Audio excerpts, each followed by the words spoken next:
me throw this puzzle at all of you. Okay. How is Steve Jobs, the founder of Apple, connected to beautiful handwriting? And how is beautiful handwriting connected to calligraphy, the word calligraphy? So all the viewers can probably take 10 seconds to think about it. I'm sure, I mean, even if you don't know the answer, I'm sure you'll start thinking. Right.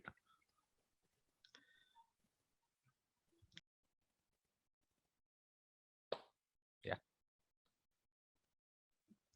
Okay, now that 10 seconds is over, and now that I've activated your neural connections, let me explain how this works. Okay, Steve Jobs, as you all know, was a dropout in Reed College. He was enrolled in that college, but he dropped out. And when he dropped out, he developed a peculiar interest towards a course called calligraphy. Calligraphy, for your information, is a course that teaches you on how to write in different ways. He learned that course out of sheer interest. He did not do anything about it. He did not get a job, but he just learned it. Many years later, when he and his team were putting together the Macintosh, the personal computer Macintosh, when he was doing the checks and the ideation, he found out that the Macintosh had only one font type. Until then, if you remember, all personal computers had only one font type. And he felt that this could become a very boring experience for the customer who's using it. So that's when this idea of different font types, different writing types came to his mind. So he and his team incorporated this idea into the font types of Macintosh. And hence, Macintosh became the first personal computer in the entire world to have font types. Different fonts, yeah. And from Macintosh, of course, you have it in Microsoft, and Microsoft made it popular. And today we're all using it. So if you look at it in retrospect, if not for that one idea that Steve Jobs had from that course, we would never have font types in our computers today. Correct. Okay. Correct. Now I'm very sure whatever I've told, you will never forget it.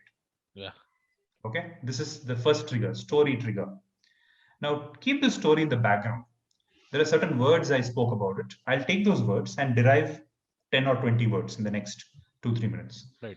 Take calligraphy first. Calligraphy is a combination of the roots calli and graphene.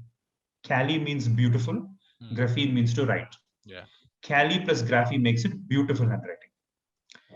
The opposite of calli is caco. Caco is ugly. Caco plus graphene makes it cacography, ugly handwriting. Take the same caco, add it to phone. Phone is sound. The root phone means sound. Cacophony refers to something that is an unpleasant sound. Right. As you're driving on the road, if you hear a bus honking behind you, right, you feel it is a very unpleasant sound.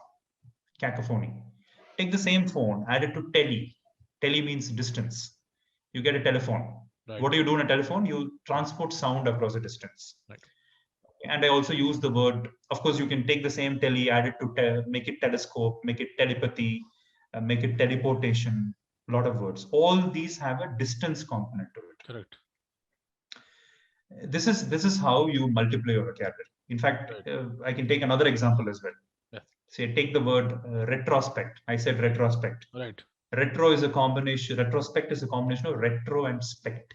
Right. Spect means to see. Right. All the people who are wearing spectacles, who are watching this show, you may not know that your spectacles has a root called spect, which means to see. Right. And from that you derive spectacular. Right.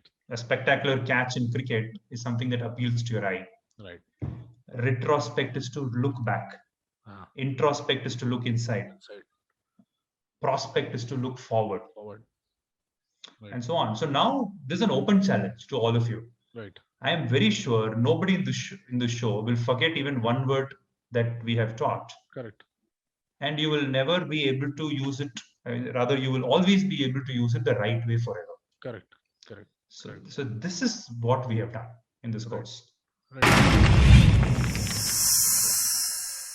Like and subscribe Eagle Media Works.